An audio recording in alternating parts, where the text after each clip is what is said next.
I am so confused. I got a lot of smoke online for how much I hated this scene. We get a "you're very bad at sexting, who taught you that word, your mom." Hollander may as well have stabbed Ilya in the gut. Ilya could practically feel the blade twisting, tearing up his inside. To all of you, this is my official apology, not apology, for feeling the way I did about that Vegas scene. Hey, I'm Dan, 37, gay, married, and this is my YouTube series diving into the source material for my favorite show, Heated Rivalry. If you're new here, I did a whole deep dive series on each of the episodes, breaking them down, all without ever reading a page of Rachel Reed's book. And as many people pointed out, there were things that I was missing contextually because I hadn't read the book. I wanted to be a purist about the show. But it's now time, as we wait for season 2 to be filmed and released to us, to actually get in and hear the inner dialogues of these characters. This video is going to be focused on chapters 9 through 11, which are encompassed in episode 2. You may notice we have an addition to the set here. My wonderful husband bought me a "I'm coming to the cottage" candle that we've got lit over here for ambiance. Let's jump in to chapter 9.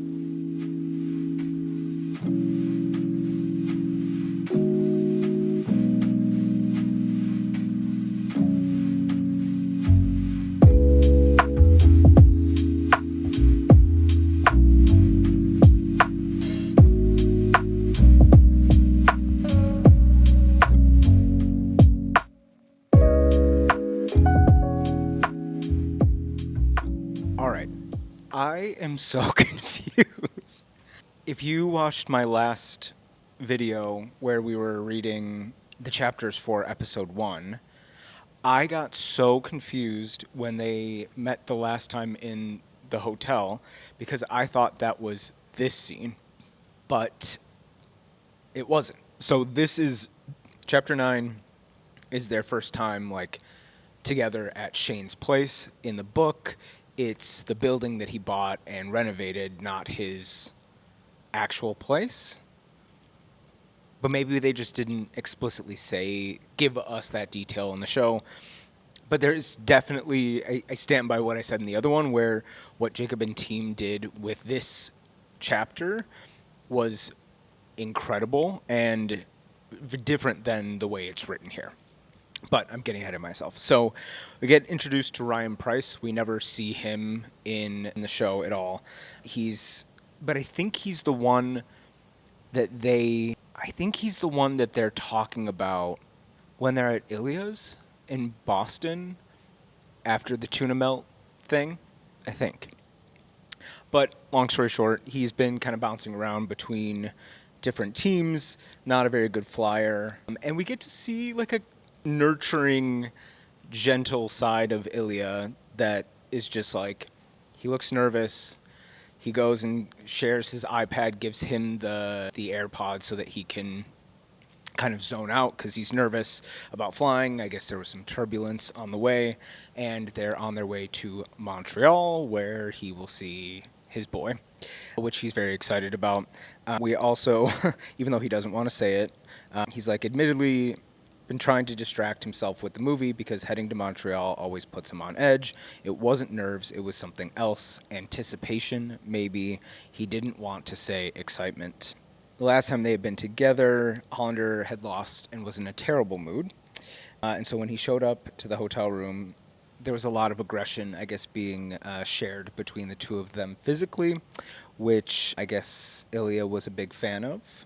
And we continue this talk track of this is bad, this is fucked up, this is blah, blah, blah, but also something that I deeply want. And even if I'm not saying it, my body is demonstrating that. We then also get introduced to Cliff Marlowe, and they must just call him by his last name. I guess most of the book, they're calling each other by their last names. But we do see Marlowe in the actual show. And we get him basically saying, hey, I've been talking to this chick in Montreal. She's really into me. I guess she was actually very attractive. And she's got friends who also are into hockey players. I mean, dime a dozen there. And he basically is like, do you want one of her friends to come along for you? Well, no, because he has got a date with his boy. And he uses the excuse of curfew and being the assistant captain and blah, blah, blah, blah. But we know the real truth. Also, just like random side note, there's in this copy of the book, which I think I got off Amazon, there's like a repeated paragraph. It's like copied and pasted, which is weird. But whatever. And Marlowe's like, I remember when you used to be fun, Rose. Or Roz, I'm sure. And he's like, I am fucking fun and gonna have a solid hour of fun. And saying in his head with our boy. Then we get the scene where they're in the locker room getting ready for the game. We're with the Montreal team. JJ is there. If Rosanov comes after you, I'm gonna beat him up. And Shane's like, you're gonna have to go through Price, and that's not gonna go well for you, bud. We again get this like Montreal is buzzing. It always is because it loves hockey. But again, it's the two rivals. That is clearly in this next season of their hockey careers still a thing. And they're burning an effigy of Ilya outside. And we get Shane being asked to go do an interview with NBC. And I like the way that Jacob and team twisted that moment a little bit. I believe I still have to go back and rewatch because now I'm all confused. But I think this is when Hayden and him kind of joke back and forth about like mimicking giving an interview and basically like mocking his interview style, which is polished and everything. And we get another callback to some of the industry pressure that he feels to be like a good role model for kids. Shane tried not to begrudge these interviews whenever he had to do one, which was often. He would think of the kids who were watching. He used to love seeing his favorite stars interviewed on TV before and after games. What a good guy. And then he goes to text his parents before the game, as he does every game. And he has a text from Lily asking how many times he can do something in an hour. And this kind of breaks the traditional template of how they interact with one another. Shane says here they didn't text each other before games, especially not about shit like this. And it had a reaction to him. And of course, our poor boy just responds with, I don't know, maybe twice. Gotta love him. Gotta love him for being who he is. We get you're very bad at sexting. Who taught you that word? Your mom. Blah, blah, blah, blah, blah. Ilya knew he was crossing a line with these texts, but it was just so damn fun to tease Hollander. He can just picture him right now, blushing as he shoved his phone into a bag or something so no one would see it. And he hoped that Hollander would still be mad about it later. Again, calling back to earlier in the chapter where the aggression that Shane brings is a turn-on to Ilya, I guess. And this is when he shows up to the back door of that abandoned building, concerned that he's going to get murdered. But it says here, if he believed Hollander had a diabolical bone in his body, Ilya would suspect he was about to be pranked. And that means, I know that you are a really good guy, and that you wouldn't do that, especially to me. And we get the door closes, shoved against the wall. Why did you text me that? You were hard, weren't you? For how long? The whole game? And this was when, in the show, they raced each other up the stairs, which was just unique. And another departure from the book to what we ended up seeing in the episode was that, like large loft apartment, same sort of thing, but it was in an early stage of renovation. It all looked done to me in the show. And we get no, it's just an investment, and I thought it could be a safe place to meet. Hollander was damn cute when he was embarrassed. Did you buy a building so we would have somewhere to Hollander? ? And we get no, I just bought it for an investment, blah, blah, blah, blah, blah. And then we get, wow, Mr. Businessman. Which I think in the show it's Mr. Landlord, if I'm remembering correctly. And we get where do you want me, blah, blah, blah, blah, blah. And They go to the bedroom. Ilya realizes that it is completely finished. And Shane says, yeah, I kind of made the bedroom the priority and the bathroom so we could. And it hits Ilya that he bought this whole building just for the two of them to have these interactions, which is impressive. And here we get a little insight. Ilya had been sure all summer that this would be the year Hollander would call it off.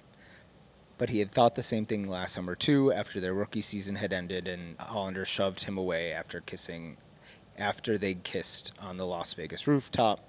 Clearly that's not the direction that we're going. They're kissing, Shane's like, oh, and we get Ilya teasing Shane a bit, basically wanting him to admit that he is thirsty. And we get I hate you from Shane. And Ilya says, yes, I know, show me. Again, echoing back to that aggression, hatred thing.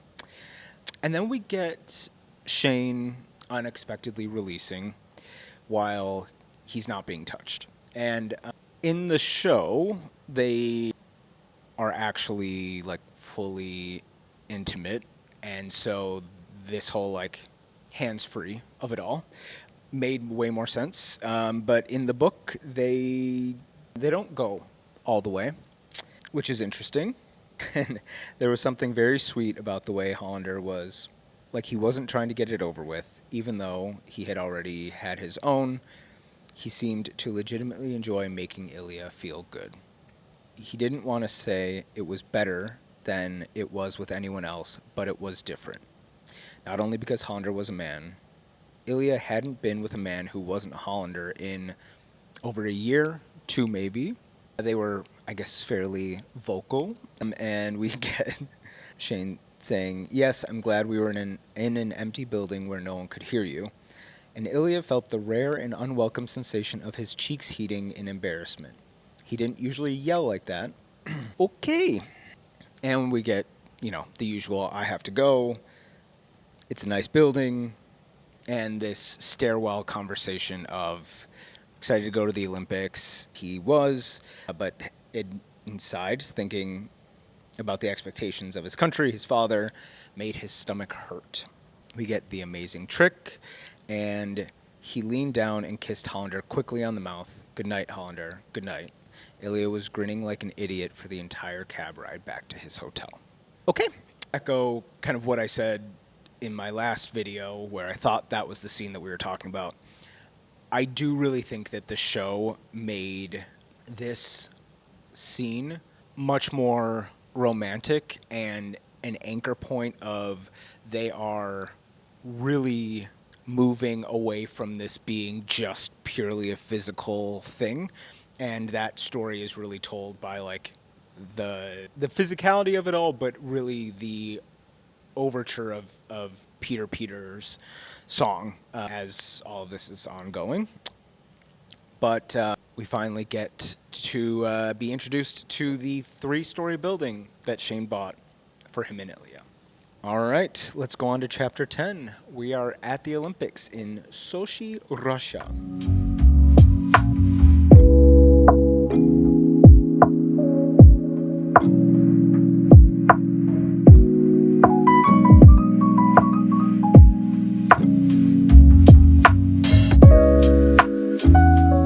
We get the Olympics, but we start off, Shane is walking on the beach in Sochi instead of sitting in the coffee shop or ice cream shop or wherever he was. In the show, we get introduced to Carter and then to Scott for the first time, officially in the book. And we get a little bit of intel here that Shane's parents weren't there because he had travel arrangements and accommodations were a nightmare, convinced them that it really wasn't worth the trip. And maybe he was being overly cautious, but there had been a lot of articles leading up to the games about possible security concerns, and he wanted to keep them safe. So they're not there. He's there with his team. And obviously he had never been to Russia before. He wasn't sure this over-the-top spectacle was the best representation of Rosanov's homeland. Ding, ding, ding. We get Shane kind of thinking Scott was a super nice guy. Carter was nice too, but Scott was like an angel. and he looked like one with blonde hair and blue eyes and built like a Navy SEAL. So that's definitely different than Francois, who plays Scott in the show. And I guess his character was nice. I don't know that there was anything we had seen up until this point to be like, what an incredibly over the top nice guy, but nice nonetheless. And we talk about, I thought I'd go watch some of the speed skating. Scott's face lit up. Yeah, that would be cool. I saw the men's figure skating short program is on tonight too. And we get Carter saying it's incredibly brave, because of the gay thing. Which I guess just for like cleanliness, I think Jacob and team had it so that Shane's friend Dev was the figure skater and not the speed skater in the show. But he says now he was thinking about Dev, the guy he trained with a bit from Ottawa, who was on the men's speed skating team and who Shane knew was gay. He was here. Was he terrified? He must be. So a little bit of a shift, but I think thematically it makes sense. I do think also Shane is the one who brings up the figure skating, but that's probably because of his friend in the show. And thinking about that and being in Russia and, blah, blah, blah, blah, clearly kind of sparks some sort of panic in Shane. They offer to go to McDonald's or something with him. And he's like, I think I'm going to go. He's like, wants to go text Ilya, check in on him. And it says here, Shane tried not to walk too quickly as he left, but he was suddenly desperate to make contact with Rosnov. The only problem was he had no idea where to find him, and so we get a text sent over. Are you having a good time? ?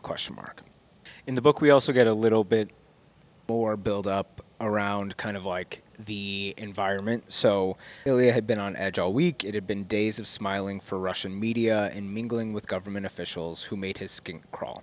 Men and women who supported their country's leader without question and who expected Ilya to do the same. Ilya hadn't had any time to enjoy himself. He'd barely had any time to focus on his game.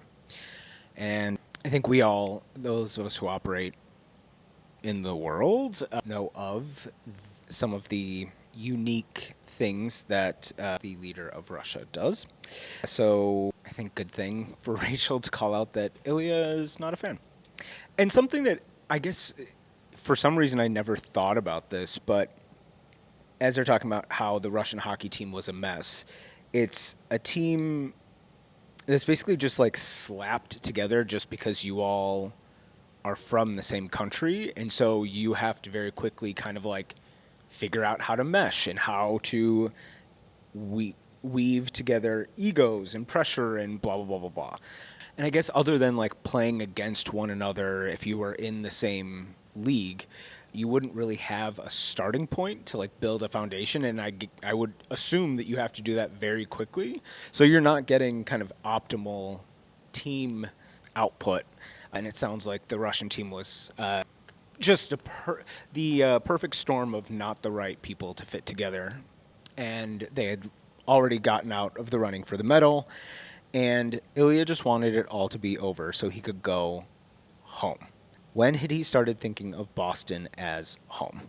That was one of the things that, as I was watching the show, was like a hypothesis that I had, that every time we see them kind of getting to the end of the season, all of the dread that comes over Ilya and the level of comfort he has in a country where he doesn't speak the language perfectly well and, all of these other things, he feels more at home there than he does in his own home where he grew up. And this is clearly confirmation that that's what he was thinking.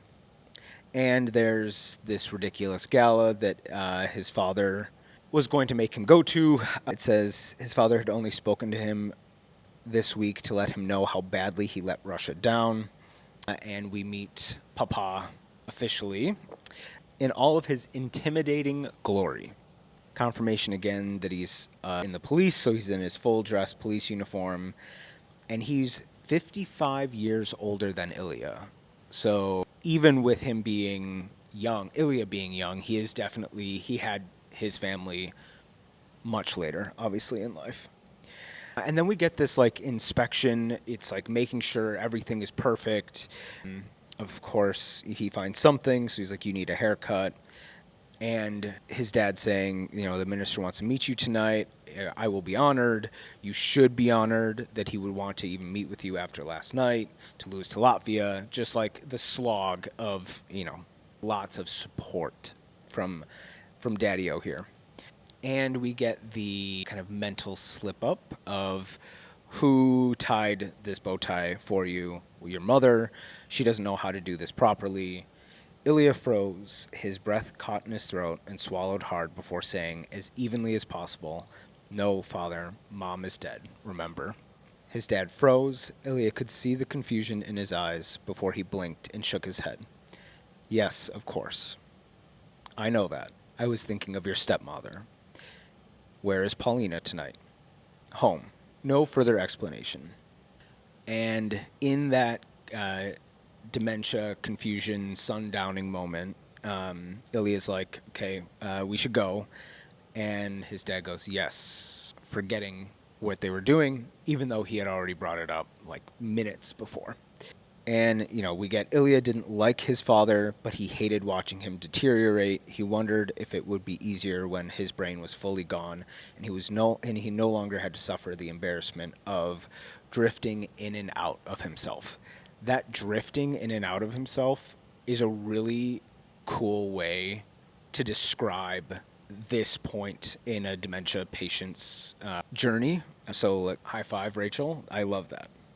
And as they're leaving, that's when he receives the text that Shane had sent. And you can feel the way that this is written, that it's like, no Hollander, not here, not now. He is on high alert. He is in fight or flight mode. Partially, I'm sure, because of the interaction he just had with his dad, but also everything else that's going on. And we don't actually get the scene of them being at the gala and Svetlana coming and grabbing him and bringing him down, and we get to see, why can I not think of his name? The coach's son, whatever his name was, which I think is a really good move on Jacob and team's part, because even though the Ilya we get the back half of this episode is my least favorite version of him not giving in to, let's just numb this, take a bunch of drugs, hey, take your frustrations out on me. Him being like steadfast and like, even though he can't do anything about it, he won't say it out loud, he has deep feelings for Shane, and a quick hookup with the fling is not going to solve that, and he doesn't even want to allow himself to do that. I thought that was a cool choice by Jacob that obviously wasn't in the book here. We go back to the actual Olympics. Shane sees Ilya standing up at the top, obviously goes over, says hi, "Not here. How are you doing?" "Fine, go sit down." Shane frowned. Rosanov looked exhausted. He had dark rings under his eyes. His face was very pale, but the most noticeable and alarming change was in his eyes. The playful spark that always made Rosanov's hazel eyes dance was just gone. And Connor does such an incredible job of portraying that in multiple points throughout the series, that just like deadpan, and contrasted so significantly with when he's being spicy or flirty and his eyes are just sparkling. He definitely did an incredible job in this scene to portray that. In this, it's, "You didn't answer my text, and I thought, ... Suddenly, all the ways Shane might finish that sentence seemed stupid. I thought you were in danger. I thought you were in jail. I thought you were sad." I did not, my brain didn't go there. My brain went to, well, I guess maybe more of like, we could talk, and not obviously like hook up, because that would be wild. But I guess that makes sense. You were sad, that sort of stuff. And again, we get him saying, "No, I didn't answer your boring text. Now will you go?" And there's no exclamation point on that statement. Similar to what I mentioned about the rooftop in Vegas, where in the book it reads sad when he kind of outbursts at Shane. And here, same sort of thing, where it's like playing into he looks tired, exhausted. He's just saying, no, I didn't answer your boring text. Now will you go? More of like a defeated. It reads more defeated, whereas Connor, I'm sure with the direction of Jacob, was more of like that snappy snake and baby kind of comparison there. Go separate ways. Chapter 11, I got a lot of smoke online for how much I hated this scene and how much I hated this like gloating Ilya, who the elevator text, delete. I had to like take a lap around my apartment because I was so mad at him. So we're going to get my blood pressure back up. But as 500 million people in the comments of my video for that episode informed me, there is an Ily'as point of view on Rachel's website that we will also read at the end of this video. For now, I'm just going to be mad.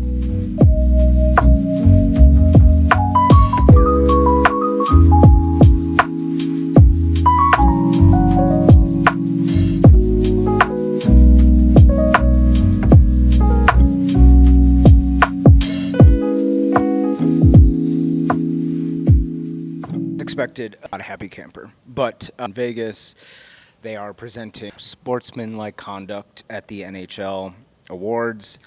We get our boy Shane waiting for Ilya. The producer's freaking out. Where is he? Hadn't spoken to Rosanov off the ice since the brief words they had shared at the Olympics. The humiliation of not making it to the bronze medal game had seemingly been in a look at Shane anymore, let alone talk to him. That was definitely my read.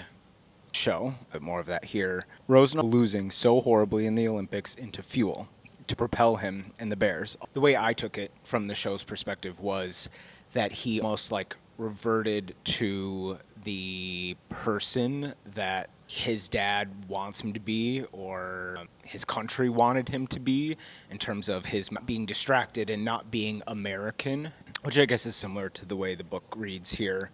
Shane had been sick with jealousy. They had been eliminated from the cup round, but he also had been undeniably proud when he watched Ilya lift that and roar. There had been tears streaming down Rosanov's face. It was more than the pride of being the best player. Rosanov had proved something to somebody. Shane had been shocked to find tears in his own eyes.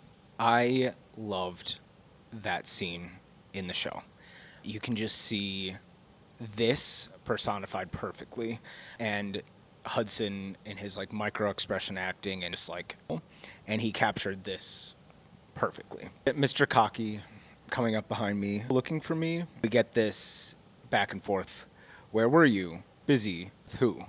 Right? Of course, if he was trying to get in Shane's head, right, he would take his time and be there just before they have to go on to make Shane think upstairs somebody else because I'm over you now. This whole selfie thing. And one little difference between the book and the show, finally did let his fingers brush the back of Shane's neck, making every hair stand up.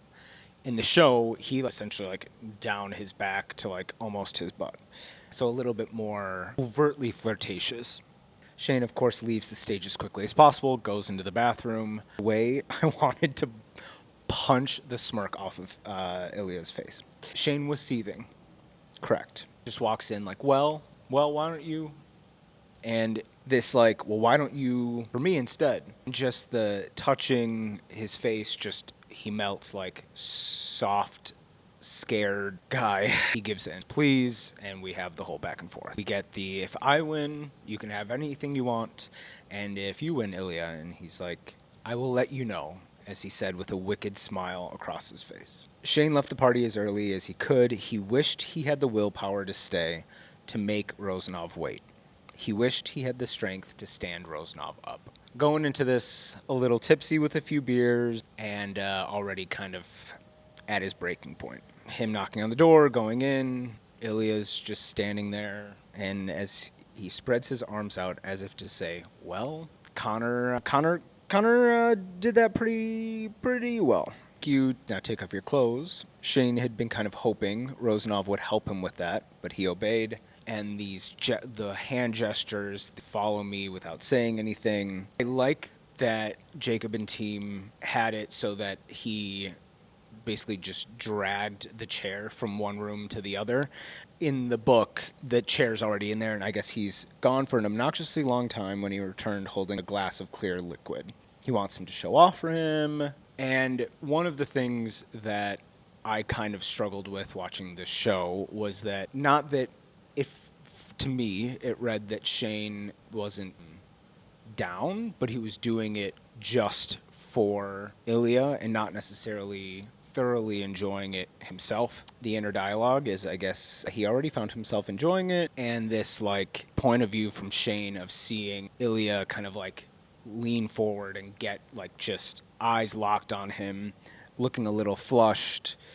I could see why I got some of the comments. I still don't like it though. And it is interesting because Shane is so, I mean, he's only, ever been with Ilya this way. And I could see how this, Shane felt a little slutty in that moment. He felt wild. That is something that I guess he was kind of live experimenting with. He wanted to kiss Rosanov, maybe also punch him for being such an arrogant fucking prick. Again, this always can't put real words to their feelings. Love you, hate you, rivalry thing here. Yelling, lots of energy being exerted. The other tonal shift here was they kind of ended the vodka. Rosanov laughed. Yes, give me a minute. Shane grinned. Human interaction we didn't see. I don't think we saw anything like a shot to them sitting in bed together. And it says here, but in the moment, he was giddy. I didn't see that at all. And so I was left feeling like what Shane always has these shame spirals afterwards, but really was, why did I do this? Why did I come here? That was the way it read for me in the show. These little things help fill in the full color of what he was experiencing. This, you going back to Russia? Why? It's home. Do you even like going there? And the cold shut off of, I should sleep, he finally said. Oh yeah, I need to get going anyway. Yes. There was that shame Shane had been expecting. That was me basically the whole time. Shane left. He realized when he was back in his room that they hadn't even kissed. He also realized with horror that he regretted that. The way Jacob and team took that and turned it into the elevator, typing out things, erasing, typing out, erasing, knowing that they're going into the summer where there won't be any organic opportunities for them to see one another, was the most beautiful gut punch and genuinely made me hate Ilya. I was so mad. But I hear you guys. I hear you. Okay, there's more color here. Shane was definitely into it. Still not happy with Ilya, but I was so mad. It's just a show. Calm down. Those were chapters 9 through 11. And now, what so many of you have been waiting for, let's go ahead and read from Ilya's point of view.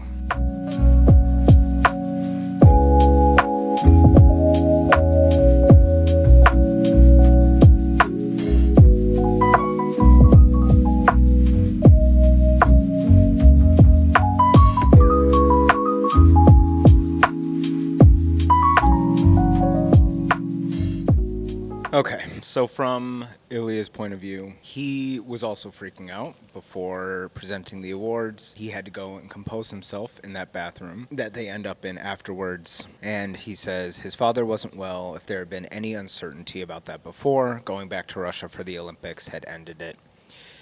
It had to be Alzheimer's, and Ilya needed to deal with it because no one else would. Not his brother, not his father's wife. They both insisted there was nothing wrong. And again, we're getting a bit of this. He doesn't want to go back. He would love just to stay in Boston or somewhere relaxing or fun. When was the last time he'd even enjoyed a summer? Well, we've got a solution for you, my dude. Ilya hadn't seen Hollander off the ice since the Olympics, hadn't spoken to him since then, but he'd thought about him every day. One of the things that gets me excited about season 2 is all of these thoughts that Ilya has, we saw starting to become physical acts at the cottage. And so now that they are together and great, I am very much looking forward to seeing this version of Ilya, played by Connor, on the screen. He says he'd thought about how strong the urge had been for Ilya to wrap Hollander in his arms and just hold him, pull him against his chest so Ilya could bury his face in his short, glossy hair. It had been so fucking scary, that urge. The way Ilya's heart had skipped when he spotted Hollander approaching him, and the way he'd wanted to tell him everything. And then he goes and joins Shane. Every time Ilya encountered Hollander, whether on the ice or off, he hoped that maybe this time he wouldn't find him so fucking irresistible. He wouldn't want to watch the irritation in Shane's dark eyes shift to desire. He hoped he wouldn't want to be thrown against a wall by the man and let him take his anger out on Ilya for a bit. And it's interesting from Ilya's point of view about the "you were busy, oh yeah, with who?" God, was he jealous? Did he hate knowing that Ilya slept with other people? Question mark. It was dangerous to even consider. At least from the show's perspective, I think it was fairly obvious that Shane did not like that Ilya was hooking up with other people, but maybe we hadn't seen that yet. They're on stage presenting. Ilya goes to take out his phone and take the selfie. Ilya was excited for this part. He took out his phone, actually opened the camera app, then wrapped one arm around Hollander's shoulders while holding the phone out with the other. He could see Hollander's irritated expression on the phone screen. Ilya took several photos. It was stupid wanting to have them, but that didn't stop him. He did want the photos, even if Hollander's face was all tight with disapproval. Even if Hollander never wanted to touch him again, Ilya had to have these photos. Okay. And as they're negotiating this who wins MVP thing, and if you win, Ilya grinned. He knew this man so well without really knowing him at all. That is a perfect description of what these boys have going on. Now would be the moment to make his exit, leave Hollander confused and horny, without showing how badly Ilya wanted him to, how much he'd missed him, but Ilya couldn't resist stealing a kiss now that he finally had him alone. It was hard and messy, and probably more urgent than Ilya would have liked. And now we're up in the hotel room. Hookups didn't ever make him nervous, and Hollander was just a hookup. More interesting, maybe, than other people Ilya slept with. More fun to tease. And yes, hotter, objectively. But still, there was no reason for the butterflies in Ilya's stomach. Shane texts him that he's there. Ilya smiles at his phone. The butterflies settling immediately. They make it to the bedroom. Ilya steps out. He downs a full glass of vodka and then pours another.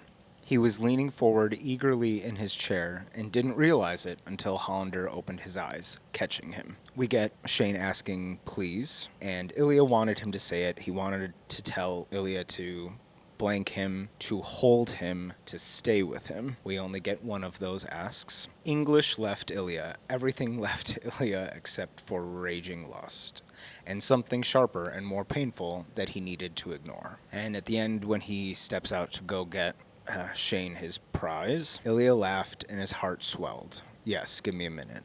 He didn't want to leave the bed, because when he did, this would be over. Hollander wouldn't be smiling at him, gorgeous and spent. He'd get dressed, he'd leave. Ilya would be alone. He let himself look at Hollander, trying to memorize every detail of the moment. He wanted to kiss him. He wanted to roll on top of him and kiss him until they both fell asleep.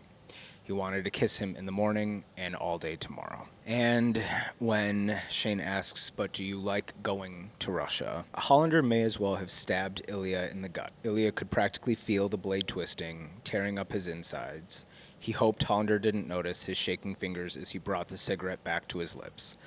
In that moment, Ilya wanted to tell Hollander everything. Instead, he closed his eyes and said, I should sleep. Ilya kept his eyes closed so he wouldn't need to watch him leave. Ilya dropped his cigarette butt into Hollander's not empty vodka glass, watching the ash turn something pure and perfect into something dark and ugly. Goodbye, Hollander. Okay.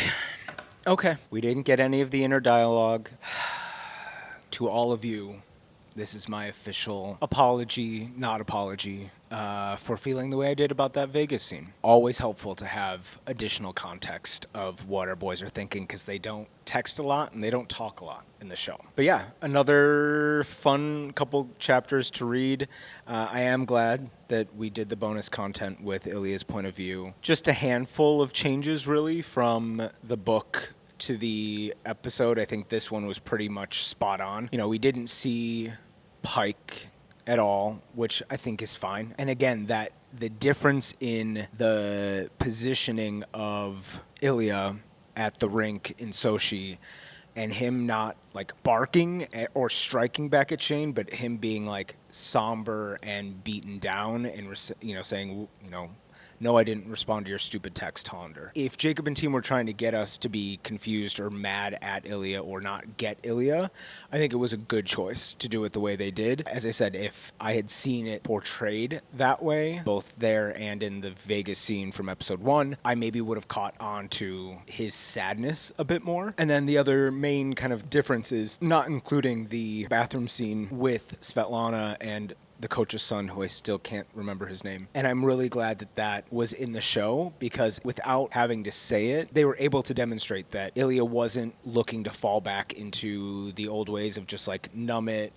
This person's throwing themselves at me. I'm just going to do this. It's like, nope, this needs to be handled differently because this is different. All right. Well, if you guys liked this video, give it a thumbs up. If you haven't subscribed, subscribe.